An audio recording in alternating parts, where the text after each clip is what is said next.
Brazilian ഇതിഹാസം Roberto കാർലോസിന്റെ കാലഘട്ടത്തിന് ശേഷം ഒഴിഞ്ഞുകിടന്നിരുന്ന ബ്രസീലിന്റെ ഇടതുകോണിലെ വിടവ് നികത്തുവാനെത്തിയത് ദാരിദ്ര്യത്തെ ഫുട്ബോൾ കൊണ്ട് തോൽപ്പിച്ച ഒരു ചുരുളൻ തലമുടിക്കാരനായിരുന്നു.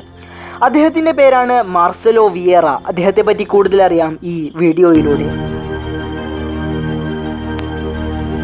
1998 മെയ് 12 കുഞ്ഞു മാർസലോ ഈ ലോകത്തിൽ പിറവിയെടുക്കുന്നത്.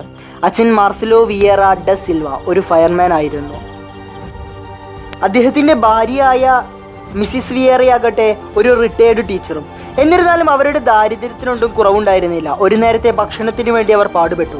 അച്ഛൻ ഞങ്ങൾക്ക് ഫയർമാൻ്റെ ഡ്രസ്സും ഉപകരണങ്ങളും കാട്ടിത്തരും. ഞങ്ങൾ ഒരിക്കലും ആ ജോലി സ്വീകരിക്കാതിരിക്കാനായിരുന്നു അത്. കാരണം പട്ടിണി മാത്രമേ ആ ജോലിക്ക് നൽകാനാകൂ എന്നതിനാലാണ്. മാർസലോയുടെ തന്നെ വാക്കുകളാണിവ. മാർസലോയ്ക്ക് ഒരു കൊച്ചു സഹോദരി കൂടിയുണ്ട്. അവരുടെ പേര് ജൂലിയ വിയേറ. തൻ്റെ കൊച്ചു വീട്ടിലെ ദാരിദ്ര്യത്തിനിടയിൽ നിന്നും അദ്ദേഹം ഫുട്ബോളിനെ പ്രണയിക്കുവാൻ പഠിച്ചു. ഫുട്ബോളിനെ നെഞ്ചോട് ചേർത്തു. ചെറുപ്പത്തിൽ തെരുവുകളിൽ പന്ത് തട്ടിക്കളിച്ചു നടന്ന അവൻ 9-ാം വയസ്സ് മുതൽ ഫുട്ബോളിനെ പ്രൊഫഷണലായി സമീപിക്കുവാൻ തുടങ്ങി. പക്ഷേ അവിടെ ഒരു പ്രശ്നം ഉണ്ടായിരുന്നു. പ്രാക്ടീസിന് പോകുവാൻ പണമില്ല. എന്നാൽ അവിടെ അവസാനം അദ്ദേഹത്തിൻ്റെ രക്ഷയ്ക്കായി എത്തിയത് അവൻ്റെ മുത്തച്ഛനായിരുന്നു. അദ്ദേഹത്തിൻ്റെ മുത്തച്ഛൻ്റെ പേര് സാൻ പെഡ്രോ. രാവന്തിയോളം പണിയെടുത്ത അദ്ദേഹം അവന് വേണ്ട പണമടച്ചു. ഗ്രൗണ്ടുകളിലേക്ക് അവനെ അനുഗമിച്ചു.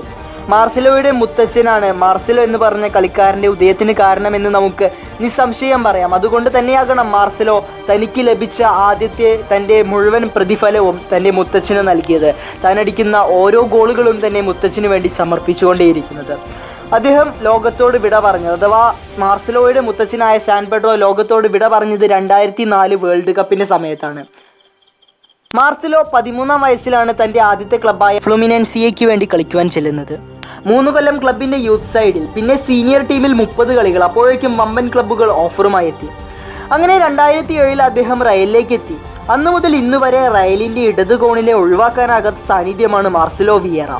2008 മാർസലോ തൻ്റെ കളിക്കൂട്ടുകാരിയും പ്രണയിനിയുമായ ക്ലാരിസെ ആലോസിനെ കല്യാണം കഴിക്കുന്നത്. അവർക്ക് 2 മക്കളുണ്ട്. അവരുടെ പേര് എൻസോ ഗട്ടൂസയും ലിയാമും. കാലമേറെ കഴിഞ്ഞിട്ടും കരിയറിൻ്റെ അവസാന കാലഘട്ടത്തിലും പ്രതിരോധ നിരയിലെ നായകനായും അറ്റാക്കിങ്ങിലെ സഹായിയായും കളം നിറഞ്ഞു കളിക്കുന്നു ഈ 30-കാരൻ. മാർസലോ ബ്രസീലിന് വേണ്ടി 2 ഒളിമ്പിക്സുകളിലും വേൾഡ് കപ്പിലും ബ്രസീലിയൻ പിൻനിര കാക്കുകയും ഒരു കോൺഫെഡറേഷൻ കപ്പ് ബ്രസീലിന് വേണ്ടി നേടിക്കൊടുക്കുകയും ചെയ്തു. അതെ, ഇന്നുള്ളതിൽ വെച്ച് ഒരു പക്ഷേ സ്ട്രൈക്കേഴ്സിനേക്കാളും സ്കില്ലുള്ള ചുരുക്കം ചില ഡിഫൻഡേഴ്സിൽ ഒരാളാണ് മാർസലോ എന്ന് നമുക്ക് നിസ്സംശയം പറയുവാൻ സാധിക്കും. സാമ്പാ താളം കാലുകളിൽ ഒളിപ്പിച്ചു വെച്ച കളിക്കാരൻ.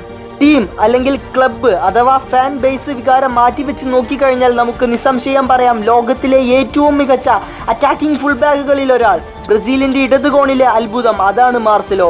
ഗോൾ അടിക്കുവാനും ഗോൾ അടിപ്പിക്കുവാനും ഗോൾ തടുക്കുവാനും ഒരേപോലെ മികവുള്ളവൻ. ചക്രവാളങ്ങൾ കീറി മുറിച്ചുകൊണ്ട് അദ്ദേഹത്തിന് ഇനിയുമേറെ ദൂരം, ഇനിയുമേറെ കാലം മുന്നേറുവാൻ കഴിയട്ടെ എന്ന് നമുക്ക് പ്രാർത്ഥിക്കാം. സോ ഫ്രണ്ട്സ്, നിങ്ങൾക്ക് ഈ വീഡിയോ ഇഷ്ടമായ ജസ്റ്റ് ഒന്ന് ലൈക്ക് ചെയ്യുക, ഷെയർ ചെയ്യുക, സബ്സ്ക്രൈബ് ചെയ്യുക. പിന്നെ മാക്സിമം ആൾക്കാരിലേക്ക് വീഡിയോ ഷെയർ ചെയ്യുക. സബ്സ്ക്രൈബ് ചെയ്യുന്നതിനോടൊപ്പം അടുത്തിരുന്ന ബെല്ലൈക്കൺ കൂടി നീക്കുക. Thank you friends. See you in the next time. Bye bye.